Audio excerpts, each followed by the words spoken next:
Immigration officers just revealed something shocking about senior travelers. The advice you're following from those viral videos, it's the #1 reason they're pulling travelers over 60 into secondary screening, and it's happening more in 2025 than ever before. A 67-year-old woman answered every question perfectly at JFK Airport, word for word from a popular travel video. 45 minutes later, she was still being interrogated. But here's what those videos won't tell you. Immigration officers actually expect different answers from seniors. And when you try to sound like a 25-year-old backpacker, you raise every red flag. I'm breaking down the 10 questions where this happens most. Question number 7 is the one that gets more seniors detained than all the others combined. The rehearsed answer problem. Let me tell you what happened to Margaret, a 68-year-old traveler from Ohio. She watched one of those immigration tip videos before her trip to London, memorized all the perfect answers. When the officer asked, "What's the purpose of your visit?" she said, word for word, "I'm here for vacation for exactly 10 days. The officer looked up. "Exactly 10 days? "Yes, exactly 10 days. "Where are you staying?"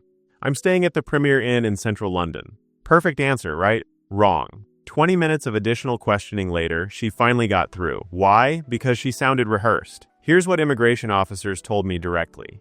We don't want perfect answers. We want real answers. Think about it. If someone asks you in normal conversation, "How long are you staying?" Do you say, "I'm staying for exactly 7 days"? Of course no. You say about a week or just under 2 weeks. That's natural. That's believable. That's what gets you through faster. Question 1. What's the purpose of your visit? This sounds simple, right? Tourism, business, visiting family, done. But here's where seniors get it wrong. You overthink it. A 68-year-old traveler told an officer, "Well, I'm here for tourism, but I'm also visiting some friends I met online, and we might do some sightseeing and maybe visit a museum or two." The officer's response? "Please step aside, ma'am." Why? Because that answer raises more questions than it answers. Here's what immigration officers actually want. One clear purpose. That's it. If you're on a tourist visa, say tourism. If you're visiting family, say visiting my daughter. If it's business, say business conference.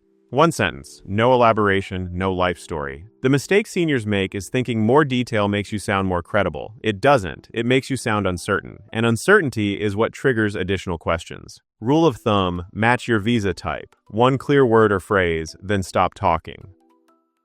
Question 2. How long are you staying? This is where the rehearsed answer trap catches seniors every single time. Those viral videos tell you to say exactly 10 days or precisely 2 weeks. And that's exactly what makes you sound suspicious. A 65-year-old couple from Florida both said exactly 14 days when asked separately. Same words, same phrasing. The officer immediately suspected they'd rehearsed their story together. 30 minutes of additional questioning later, they finally convinced the officer they were just nervous tourists. The right answer: give a natural time frame that matches your return ticket. About 2 weeks, just over a week, around 10 days. Here's the senior advantage most people don't know.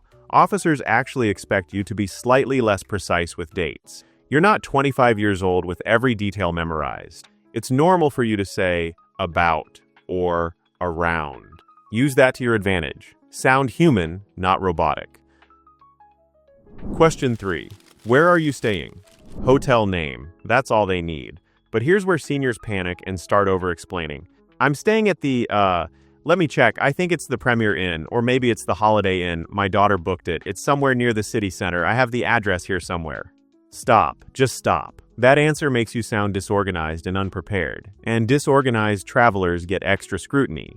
Here's the truth. It's completely okay to check your phone for the hotel name. Immigration officers expect this, especially from older travelers. The right approach: "I'm staying at the Marriott downtown. Let me confirm the exact name. Then pull out your phone if needed." That's organized. That's prepared. That's what gets you through quickly. Insider move. If you genuinely can't remember, say, "Give me just a moment. I have my hotel confirmation right here." Then show them the booking. Officers see this all the time. It's not suspicious. It's normal. Okay, we need to pause right here. Write this in your phone notes right now. Match your arrival card exactly. Use about and around for dates. One clear purpose, then stop talking. These 3 things alone will get you through faster than 90% of travelers. Question 4. Is this your first time here? This question is a background check disguised as small talk. Immigration officers already know your travel history. It's in their system. They're asking to see if your answer matches their records. If it's your first time, yes, first time.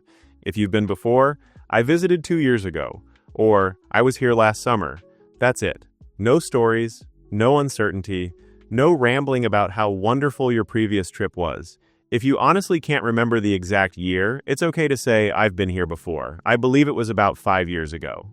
The word believe or I think is fine when you're genuinely uncertain about minor details. Question 5. Are you traveling alone? Simple question, simple answer. But seniors often add unnecessary context that raises red flags. Yes, I'm alone. My husband passed away 3 years ago, so now I travel by myself. My children worry about me, but I tell them I'm perfectly capable. The officer didn't ask about your husband. They didn't ask about your children. They asked if you're traveling alone. Yes, I'm traveling alone. That's the complete answer. Or if you're not alone, I'm traveling with my sister. Done. Here's why this matters. Every extra piece of information is another data point the officer has to verify or question. Immigration counters aren't the place for conversation. They're transactional. Answer the question asked, nothing more. And if you are traveling alone as a senior, that's completely normal. Millions of people over 60 travel solo every year. It's not suspicious. Question 6. Do you have family here? This is the question that trips up seniors more than almost any other, because you think it's a trap, so you hedge. Well, my cousin lives here, but I'm not really visiting him. I mean, I might see him for coffee, but that's not why I'm here. I'm here for tourism, really. Congratulations! You just turned a simple yes or no question into a 5-minute interrogation. Here's the truth. Having family in the country isn't suspicious. Millions of tourists visit countries where they have relatives. If you have family there, yes, my daughter lives here, or my cousin lives in Manchester. If you don't, no. That's it. The red flag isn't having family. The red flag is being weird about it. Answer directly. Stay calm, move on. Question 7. What do you do for work? This is the big one, the question that gets more seniors detained than any other. You're retired, so you think you need to explain your entire career history to prove you're legitimate. Well, I'm retired now. I used to work in accounting for 35 years. I retired 3 years ago. I get a pension. I'm financially stable. I'm not looking for work here. Stop. The officer didn't ask for your life story. They asked what you do. Here's the answer that works. I'm retired. That's it. 2 words. If they want more information, they'll ask. What did you do before retiring? Then you say, I was an accountant. Done. Here's what seniors do wrong. You volunteer information about your financial situation because you're worried they'll think you can't afford the trip. Never ever volunteer financial information unless directly asked. It makes you sound defensive, and defensive travelers get extra scrutiny. Your retirement isn't a weakness. It's actually a strength. Retired travelers with return tickets are among the lowest risk profiles immigration sees. You have no reason to overstay, so own it. I'm retired. Say it confidently, then wait for the next question. Question 8. Do you have anything to declare? This is where honesty isn't just the best policy. It's the only policy. But seniors often don't know what counts as something to declare. You think, I'm not smuggling anything illegal, so the answer is no. But you're carrying prescription medications. You have a CPAP machine. You bought some expensive jewelry.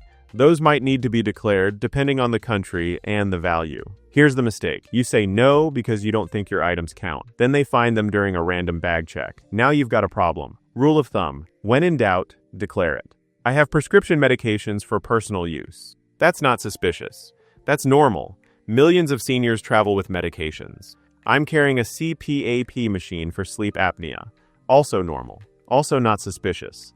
The officer will either wave you through or ask a quick follow-up question. Either way, you're being honest and cooperative. What gets you in trouble? Saying no when the answer should have been yes. Even if it's an honest mistake, it creates problems. Pro tip, one traveler shared this brilliant strategy. I always declare something small, like a cheap souvenir. It shows I'm being honest, and they usually wave me through faster than people who say nothing. Question 9. How much money are you bringing? Some countries ask this directly, but if they do ask, seniors often give the wrong type of answer. Oh, I don't know exactly. I have some cash, and my credit cards, I think I have maybe a few $100s. I can get more from the ATM if I need it. That answer sounds uncertain and unprepared. Here's what they're really asking. Can you support yourself during this trip?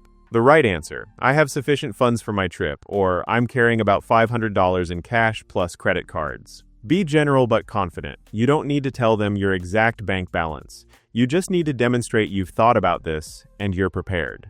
Insider move. If you're on a pension, that's actually a positive signal. It shows you have ongoing financial support back home. You're not desperate. You're not looking to work illegally. If asked directly about your income source, pension or retirement savings are perfectly acceptable answers. Question 10. What's your return date? Final question. Should be easy, right? But here's where the rehearsed answer problem comes back to haunt you. You memorized your return date. Where March 15th. You say it confidently. Perfect. Except your return ticket actually says March 16th. You were off by 1 day. The officer notices. Now they're wondering what else you're wrong about. The solution: before you get in the immigration line, check your return ticket. Not from memory. Actually look at it. Then when they ask, you can confidently say, March 16th. Or even better, let me confirm. Yes, March 16th. That second version is actually stronger because it shows you're being careful and accurate, not just reciting memorized information. What's not okay? Guessing and being wrong. That creates doubt about everything else you've said. The real secret. Here's what all of these questions have in common. Immigration officers aren't testing your memory. They're testing your authenticity. When you answer naturally, calmly, and consistently with your paperwork, you pass. When you sound rehearsed, defensive, or uncertain, you fail. And here's the part that's specifically important for senior travelers. Officers actually expect you to be slightly less precise than younger travelers. You're not 25 with every detail in your phone. You're 65 or 70 or 75. And it's completely normal to check your documents or take a moment to remember details. Use that to your advantage. Don't try to sound like a 25-year-old digital native. Sound like yourself, prepared but human. The 3 rules that will get you through any immigration counter. Rule 1, know your basic facts. Hotel name, return date, purpose of visit. Have these ready, but don't memorize scripts. Rule 2, match your paperwork. Whatever you wrote on your immigration form, say the same thing to the officer. Consistency is everything. Rule 3, answer only what's asked. No life stories, no over-explaining, no volunteering extra information. That's it. That's the formula. And here's the mindset shift. You're not trying to convince them of anything. You're just answering questions. You have a valid passport, you have a return ticket, you have a legitimate reason for traveling. You belong there. When you internalize that confidence, your entire energy changes, and that's what immigration officers respond to. Not your perfect answers, your authentic confidence. So let's recap the 10 questions seniors always answer wrong. 1. Purpose of visit. Keep it to one clear word.